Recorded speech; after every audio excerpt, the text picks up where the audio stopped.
সিজদায় গিয়ে এই দোয়াটি যদি 10 বার পড়তে পারেন, দুনিয়ার মধ্যে এমন কোনো চাওয়া নাই যে আল্লাহ তাআলা আপনার কবুল করবে না। আপনি যা চাইবেন তাই দিয়ে আল্লাহ তাআলা আপনাকে সন্তুষ্ট করবে। এটা আমার কথা নয়, এই দোয়াটি স্বয়ং আল্লাহ তাআলা কুরআন আল কারিমের মধ্যে লিপিবদ্ধ করে দিয়েছেন। আমাদের জীবনের যত যা যায় কিছু বলেন না কেন, উদ্বেগ, উৎকণ্ঠা, বিপদ, পেরেশানি যা কিছু আছে, সবকিছু থেকে আল্লাহ তাআলা পরিত্রাণ দান করবে। ঋণের বোঝায় চাপা পড়ে আছেন, ঋণে জর্জরিত আছেন, ঋণ থেকে মুক্তি পাওয়ার জন্য আপনি যদি সিজদায় গিয়ে এই দোয়াটি 10 বার পড়তে পারেন, আল্লাহ তাআলা ঋণ থেকে মুক্তি দান করবে। মামলা মোকদ্দমায় জড়িয়ে আছেন, সিজদায় গিয়ে এই দোয়াটি যদি 10 বার পড়তে পারেন, আল্লাহ তাআলা মামলা মোকদ্দমা থেকে আপনাকে মুক্ত দান করবেন।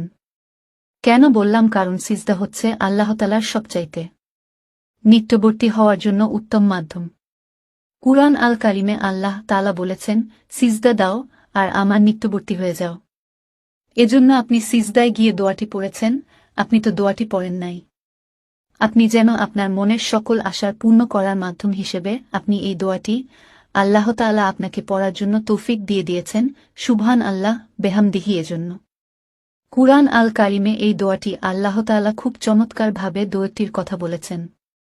দোয়াটি হল, রব্বানা আতিনা ফিদ দুনিয়া হাসানাতাও ওয়া ফিল আখিরাতি হাসানাতাও ওয়া কিনা আযাবান্নার।